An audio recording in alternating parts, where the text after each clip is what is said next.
saya ingin membahas tentang statement dari Presiden Palestina Mahmud Abbas yang mengatakan bahwa Hamas ini tidak mewakili warga Palestina. Statement ini ditelan mentah-mentah oleh para Zionis pesek untuk menyerang kita-kita yang selama ini pro terhadap perjuangan Palestina. Mereka, ya teman-teman, kita sudah sampai di lokasi pengungsian. Kita akan bagi-bagikan insya Allah ini semua ya, selimut. Ini lokasi pengungsian, kita bisa lihat sangat padat sekali teman-teman.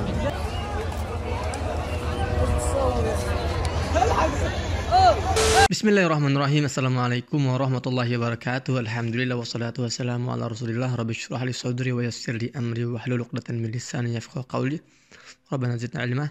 Teman-teman, kembali lagi bersama saya Muhammad Hussein di Gaza, Palestina. Alhamdulillah, saya dan keluarga sejauh ini di Gaza masih dalam kondisi sehat walafiat. Meskipun tadi malam, ya Allah, tadi malam itu malam terberat sepanjang 13 hari terakhir agresi militer. Untuk pertama kali saya sulit tidur karena dentuman bom ini sangat dekat sekali, teman-teman. Saya mau ngajak antum semua ikut merasakan sensasinya. Jadi gini, saya bisa membedakan, kita di Gaza bisa membedakan mana dentuman yang jauh, mana yang dekat, itu berdasarkan beberapa indikasi.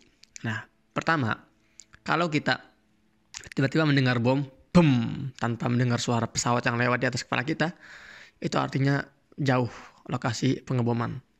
Nah, tapi kalau kita mendengar suara pesawat di atas kepala kita, seperti antum dengar lah, kalau antum misalnya ada pesawat komersil, ya pesawat angkutan di langit kan suka ada suara itu kan, jangan terus ente teriak-teriak, kapal minta uang, kayak gitu kan. Nah, kalau di Gaza kita nggak minta uang gitu, karena kita tahu itu pesawat jet tempur.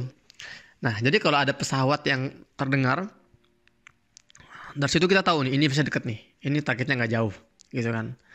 Nah, setelah pesawat itu lewat, ada suara kedua, yaitu suara roket yang jatuh, yang diluncurkan dari pesawat itu. Itu suaranya khas, gini suaranya, gitu.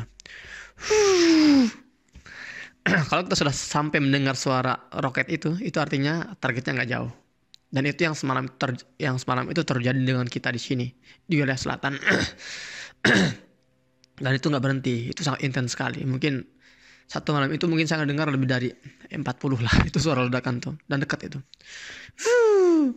Boom, sampai bergetar bangunan. Nah, di satu kasus, di banyak kasus juga ya, itu tidak hanya kita mendengar suara ketika roket itu meluncur, tapi roket itu ketika meluncur ke bawah itu juga menggetarkan bangunan. Makanya aneh, saya ini jenis roket apa ya? Jadi bangunan di tempat kita berada ini tidak hanya bergetar ketika roket itu menyentuh tanah, enggak, tapi mulai bergetar ketika roket itu sedang melaju, bergetar gitu ya. Ketika roket jatuh, bam, itu getarannya lebih besar. Dan itu semalam benar-benar intens sekali, teman-teman. Ya Allah, alhamdulillah, tapi ya tetap kita masih dijaga. Dan yang ada di pikiran saya itu ketika mendengar suara-suara sangat dekat itu, ya pertama banyak-banyak istighfar ya, banyak-banyak membaca tahlil la ilaha illallah, karena kan ada hadisnya ya, barang siapa yang akhir perkataannya adalah la ilaha illallah maka masuk surga, dakhalal jannah. Jadi gitu yang kita semalaman itu, la ilaha illallah, la ilaha illallah. Semoga itu menjadi kata-kata terakhir kita sebelum ya kita terbunuh. Nah, dan kita nggak tahu, dan nggak ada yang tahu di Gaza ini kapan dan di mana ya kita menjadi korban. Karena kalau kita melihat polanya, kita nggak bisa membaca secara pasti sebetulnya target Israel itu apa sih. Itu sebetulnya target serangan jet tempurnya apa sih. Tapi kalau kita melihat korban-korbannya, itu ya jelas warga sipil. Di konten sebelumnya, ya yang terakhir di YouTube ini, itu kalian kan saya bawa tuh ke reruntuhan rumah.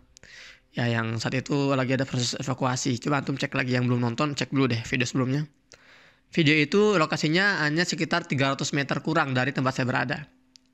Dan saat itu ada 15 yang sudah dievakuasi dan masih ada 7 atau 9 yang masih berusaha dievakuasi, dan semua korban itu adalah wanita dan anak-anak. Jadi nggak ada satupun prianya. Jadi kalau dikatakan bahwa penjajah ini mentarget para pejuang-pejuang Hamas, ya itu sebetulnya sebuah kebohongan. Karena sejauh ini sudah masuk 4.000 ya angka yang meninggal, itu 80% itu anak-anak dan wanita. Nah, dan itu bisa terjadi pada saya dan keluarga saya di sini. Ya, jadi nggak ada di Gaza ini, nggak ada tempat yang aman. Semua bisa jadi target kapanpun dimanapun, termasuk saya. Makanya ya saya alhamdulillah pagi ini saya masih terbangun ya, dan masih bisa berbagi informasi dengan kalian semua. Itu teman-teman. Dan kemudian saya ingin membahas tentang pertanyaan yang banyak sekali ditanyakan kepada saya, yaitu statement dari Presiden Palestina Mahmud Abbas yang mengatakan bahwa Hamas ini tidak mewakili warga Palestina. Dan statement ini ditelan mentah-mentah oleh para Zionis pesek untuk menyerang kita-kita yang selama ini pro terhadap perjuangan Palestina. Mereka, ya para Zionis pesek ini, para pengkhianat bangsa ini, seperti mendapatkan angin segar ketika mendengarkan statement itu. Seperti mengaminkan istilahnya skeptis mereka terhadap para pejuang Gaza. Jadi mereka bisa berargumen, tuh kan presidennya aja bilang gitu, memang Hamas itu teroris, memang Hamas itu tidak mewakili warga Palestina, memang Hamas ini ya bla bla bla bla gitu kan. Tapi di sini ya tugas saya untuk menyampaikan dalam persepsi lainnya sebagai seorang aktivis dan jurnalis yang sudah belasan tahun tinggal di Gaza. Teman-teman, jadi kita harus bisa memahami ada namanya statement atau pernyataan politik, ada namanya sikap politik. Itu harus kita bisa bedakan. Kita tidak bisa terlalu menyalahkan Mahmud Abbas, presiden Palestina, karena statementnya gitu loh. Sekali lagi, beliau ini adalah seorang politikus. Jadi seorang politikus ini harus mengeluarkan statement politik.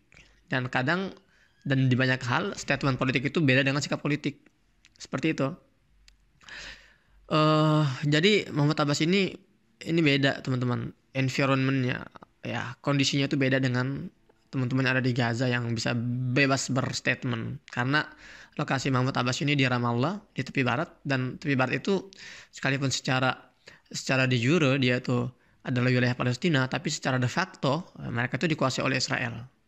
Kebalikannya dengan Gaza. Gaza ini secara de jure, secara undang-undang internasional, Gaza ini adalah wilayah jajahan Israel. Tapi secara de facto faktanya Gaza ini terbebas dari Israel. Kenapa? Karena tidak ada satupun batang hidung orang Israel, tentara Israel yang ada di Gaza. Kecuali memang yang sekarang jadi tawanan doang gitu kan. Jadi Presiden Mahmud Abbas ini harus berhati-hati dalam berstatement, nggak bisa seenaknya gitu loh.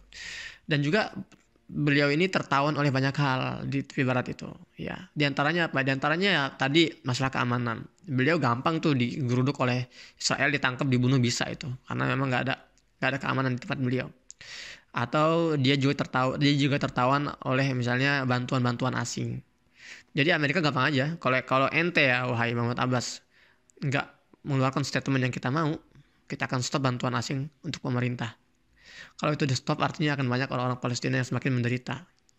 Jadi itulah dia terpaksa mengeluarkan statement itu. Tapi di sisi lain dia juga tidak istilahnya mengutuk ya serangan para pejuang Gaza, atau bahkan tidak menyerang secara vulgar ya, karena dia tahu di sisi hati dia yang terdalam itu dia sangat senang terhadap aksi-aksi perlawanan yang ada di Gaza gitu kan. Nah, dan teman-teman, ini juga untuk antum pahami ya, untuk antum serap informasi ini, dan untuk antum sampaikan bahwa memang narasi-narasi perpecahan antara Hamas Fatah ini terus dirawat dan digoreng-goreng oleh media-media barat. Itu yang menjadi cara mereka untuk mencuci otak kita. Makanya jangan kaget kalau ada orang Indonesia yang mengatakan bahwa Palestina ini kalaupun penjajahan sudah misalnya hilang, itu akan tetap perang antara Hamas Fatah. Ya, ada kan yang ngomong gitu kan. Nah, jadi itu sebetulnya perkataan orang-orang yang sudah tercuci otaknya oleh narasi-narasi seperti ini. Karena pada dasarnya pada kenyataannya yang saya lihat di lapangan, para pejuang Gaza yang sedang meng-counter attack serangan-serangan Israel itu bukan hanya para pejuang Hamas, bukan hanya sayap militer gerakan Hamas, dan saya sudah sering jelaskan berkali-kali di konten sebelumnya. Jadi Bahkan para pejuang gerakan sayap militer gerakan Fatah. Fatah ini kan lembaga yang sekarang di bawah pimpinan Mahmud Abbas ya.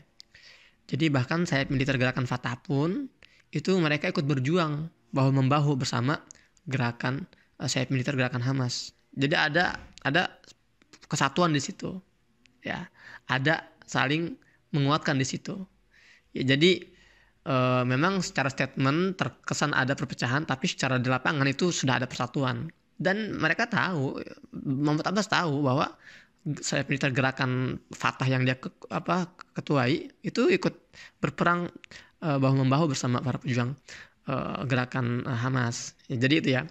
Nah, jadi kita sudah belajar dua narasi. Ada narasi dari Barat yang berusaha menggiring kita kepada sebuah propaganda agar kita ini termakan oleh propaganda itu, dan kita istilahnya akhirnya skeptis, mengatakan bahwa selesaikan dulu lah problem internal kalian. Itu sisi pertama. Sisi kedua yang tadi saya sampaikan, sudah ada persatuan baik itu dari segi pejuang-pejuang militer masing-masing gerakan militer mereka, sayap militer mereka ya.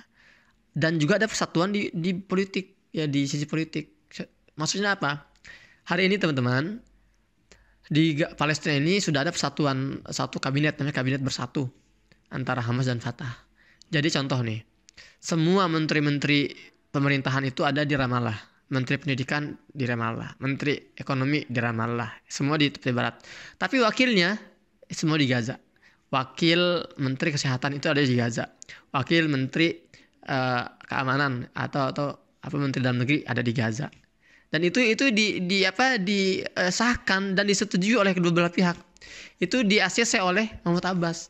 Itu yang enggak diberitakan oleh media-media barat, dan tugas saya menyampaikan kepada kalian semua. Jadi sudah ada soft yang satu antara dua gerakan ini gitu loh. Jadi kalaupun ada yang berpikir bahwa ini adanya perpecahan ini sangat kuat antara Hamas Fatah, itu berarti dia masih mengkonsumsi narasi dari barat, dan itu sudah tidak update.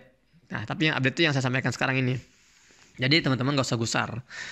Memang ada betulnya juga hari ini Hamas ini tidak mewakili orang Palestina saja gitu ya. Karena Hamas hari ini sedang mewakili seluruh masyarakat dunia yang sudah geram ya terhadap penjajahan yang tak tersentuh oleh hukum internasional. Berkali-kali penjajah ini melakukan genosida, pembantaian. Nggak ada yang bisa berbuat apa-apa. Nggak ada satu negara pun yang bahkan berani melemparkan satu granat kecil ke negara penjajah ini, negara hoax ini. Tapi para pejuang Gaza hari ini Masya Allah tidak hanya melemparkan granat, ribuan roket telah diluncurkan, kemudian juga ratusan tentara musuh ini ditawan ya, ribuan lain dibunuh dalam pertempuran jarak nol gitu kan. Artinya akhirnya ya yang ditunggu-tunggu oleh masyarakat dunia terjadi. Ada yang berani mempunish, ada yang berani menghukum penjajahan di Palestina yang selama ini merasa tidak tersentuh oleh hukum. Jadi sekali lagi memang mungkin benar bahwa Hamas tidak hanya mewakili warga Palestina, tapi mewakili seluruhnya. Mewakili umat Islam di Indonesia, umat Islam di Malaysia, umat Islam dimanapun berada. Bahkan tidak hanya umat Islam, tapi Hamas juga, para pejuang Hamas ini mewakili seluruh masyarakat dunia yang sekali lagi geram, bosan, dan marah terhadap penjajahan yang tak tersentuh selama ini. Itu teman-teman. Dan juga sebetulnya bukan hal baru kalau ada statement keluar dari seorang presiden Palestina. Dulu pun seperti itu sering terjadi. Ketika masih pemerintahnya Yasser Arafat itu memang juga ada perbedaan ideologi antara kedua belah pihak. Tapi Yasser Arafat juga, kalau dalam analogi warga Palestina ya, Yasser Arafat ini tangan kanannya memegang ranting pohon zaitun, tangan kirinya memegang senjata. Artinya apa?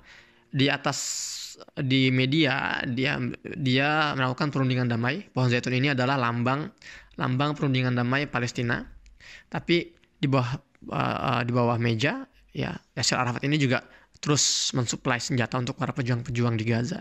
Itu terjadi. Makanya mereka proporsional ya. Yasser Arafat, Mahmud Abbas ini proporsional. Di media mereka bicara apa, tapi sikap mereka tuh beda dengan apa yang disampaikan. Itulah namanya seorang politikus ya. Jadi saya sampaikan kabar gembira kepada antum semua. Ya, sudah ada persatuan antara kedua belah pihak ini yang memang disembunyikan oleh media. Seperti itu teman-teman. Dan kalaupun memang permusuhan itu benar-benar nyata antara Hamas Fatah, harusnya Yasser Arafat dan Mahmud Abbas sejak awal mencabut aja tuh, cabut izin beroperasinya gerakan politik Hamas itu, ya kan, gampang aja. Tapi enggak, mereka enggak cabut. Bahkan tahun 2004 Hamas itu diperbolehkan ikut dalam pemilu pemilihan umum presiden di Palestina. Dan alhamdulillah saat itu Hamas menang. Makanya Ismail Haniyah menjadi Perdana Menteri saat itu kan. Artinya memang mereka juga sebetulnya saling memahami lah gitu satu sama lain. Nah, dan juga ini juga penting untuk antum pahami ya, teman-teman. Mungkin ada yang belum paham. Perbedaan mendasar antara Hamas Fatah ini adalah ideologi dalam memperjuangkan Palestina. Ya, bagi orang-orang Fatah, bagi gerakan Fatah ini, PLO ini, mereka memperjuangkan Palestina dengan cara perundingan di atas meja-meja internasional. Seperti itu.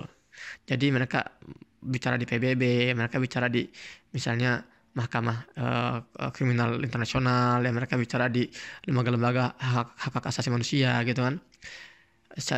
Artinya perundingan verbal, kata-kata.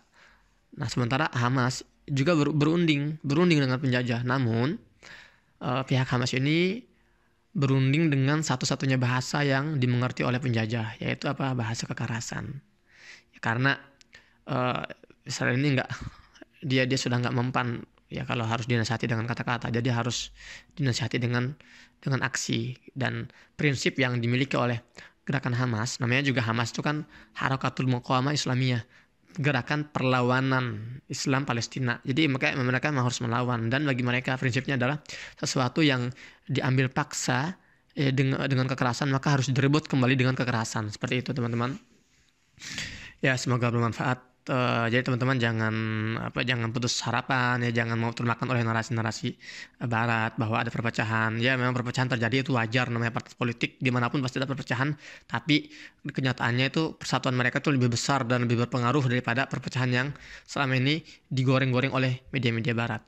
Teman-teman, sebelum saya tutup, saya juga ingin mengabarkan alhamdulillah sudah 2 hari ini ya saya turun ke lapangan bersama tim di Gaza untuk mengeksekusi program kemanusiaan yang sudah terkumpul. Alhamdulillah kita sudah dan sedang mengeksekusi tahap 1, nilainya 1,2 miliar. Alhamdulillah. Assalamualaikum teman-teman, ini hari kedua kita masih lanjutin terus eksekusi program logistik, dan belakang saya ini ada sekitar 300 selimut hangat yang akan kita bagikan kepada para pengungsi yang saat ini sedang berada di sekolahan ya di sekitar jalur Gaza bagian selatan.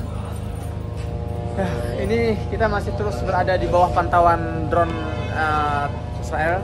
Antum dengar suaranya ya. Dan sesekali kita mendengar suara bombardir. Ya, resiko cukup besar, namun perjuangan harus terus berlanjut.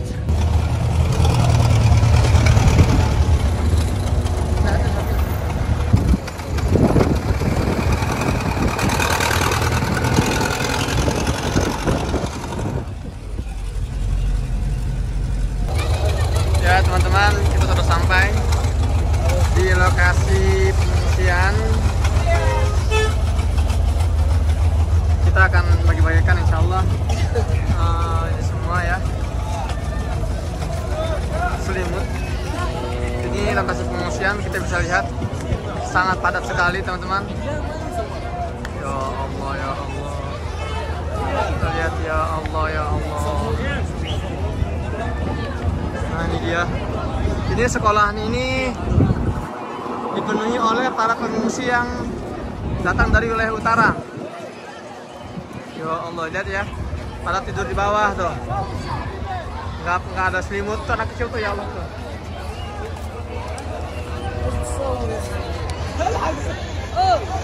Ya teman-teman, alhamdulillah saya ingin ucapkan terima kasih kepada para donatur di Indonesia yang berkolaborasi dengan kami lembaga INH untuk membantu mensukseskan program-program di Gaza Palestina, terutama di masa-masa sulit seperti ini.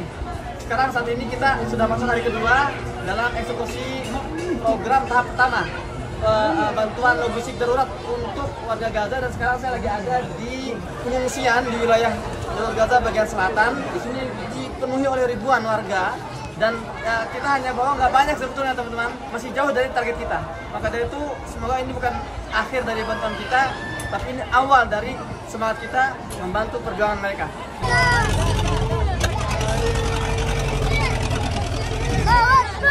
Allahu Akbar. Masya Allah, Masya Allah. Kemarin saya masuk ke salah satu pengungsian ya di sekolahan PBB. Kalian bisa lihat visualnya ya bagaimana situasinya sangat tidak kondusif sekali. Warga itu berempet-empetan ya, saling berdesak-desakan di dalam sekolahan itu kan. Anak-anak kecil tidur di atas kasur yang tidak lagi empuk, kemudian juga dengan selimut yang tipis. Jadi saya datang ke sana bersama tim membawa ratusan selimut hangat untuk kita bagikan. Alhamdulillah responnya sangat baik sekali. Mereka sangat bahagia melihat ada warga Indonesia yang datang mengunjungi mereka, membawa bantuan. Selain itu juga saya juga masih terus eksekusi di salah satu pusat perbelanjaan di selatan jalur Gaza. Mungkin ada yang bertanya teman-teman, ada yang bertanya, loh Mas Husen, itu katanya perbatasan ditutup kok masih ada barang logistik di mall itu kan? Ya teman-teman, bantuan logistik yang kita eksekusi ini adalah stok yang tersisa ya, dan itu semakin menipis ya. Jadi kemarin saya tanya pihak manajemen toko itu, pusat perbelanjaan itu, swalayan itu, saya tanya ini berapa lama bisa bertahan nih kira-kira. Dia bilang kurang dari seminggu ya, dengan jumlah pembeli sebesar itu kurang dari seminggu kemungkinan akan habis stok mereka gitu kan. Jadi itulah bantuan yang kita eksekusi itu logistik yang sudah standby, yang sudah ada, namun tidak bisa dijangkau oleh warga-warga pengungsi itu. Jadi saya yang membelikan untuk mereka dari dana yang terkumpul sejauh ini gitu loh. Dan kalau itu sudah habis gimana? Kita akan cari lagi tempat perbelanjaan lain yang mungkin masih punya stok ya. Karena ya di Gaza juga ada beberapa mall juga yang dia masih banyak stok, tapi dia nggak bisa buka gitu, karena memang sudah dihancurkan sekitar mereka gitu. Dan kita nggak tahu sampai kapan stok-stok itu masih terus selamat dari target ya, karena kita juga mengikuti berita di antara target-target jet tempur Israel juga adalah mengebom gudang-gudang logistik ya milik warga, bahkan juga milik PBB. Yang kemarin itu 3 hari yang lalu ada stok milik PBB, gudang logistik milik PBB dibombardir, dan itu bisa terjadi juga pada gudang logistik lainnya. Nah jadi kita terus berharap semoga stok ini masih terus ada gitu kan, dan berharap juga agar pintu Rafah ini segera dibuka, karena sampai detik ini, sampai saya bicara ini pintu Rafah belum juga dibuka dan masih ditutup. Jadi barang bantuan logistik yang masuk dari Gaza ini jadi bantuan logistik yang lagi ngantri di luar pintu Rafah ini belum juga dibuka sampai sekarang. Memang ada wacana hari ini akan dibuka. Itu pun tidak untuk semua kontainer, tapi hanya 200 ya, hanya untuk 200 truk yang diperbolehkan masuk untuk tahap awal. Masih ada ratusan lagi yang masih ngantri belum bisa masuk, dan saya khawatirnya kalau kelamaan itu ntar khawatir rusak ya, itu loh bahan logistiknya. Kalau udah rusak udah nggak bisa digunakan lagi. Maka di sini kita memerlukan tekanan dari dunia internasional, teman-teman ya. Antum juga ya bantulah di share video ini, semoga bisa sampai ke Pak Jokowi agar bisa semakin ya menunjukkan tekanan nyatanya ya, tidak hanya statement-statementnya bagus, sudah ada statement, sudah ada ancaman, kecaman, pengutukan, tapi ya kita berharap ada tekanan-tekanan yang lebih realistis gitu ya. Demikian dari saya. Sampai jumpa di konten selanjutnya, semoga bermanfaat. Saya Muhammad Hussein di Gaza, Palestina. Assalamualaikum warahmatullahi wabarakatuh.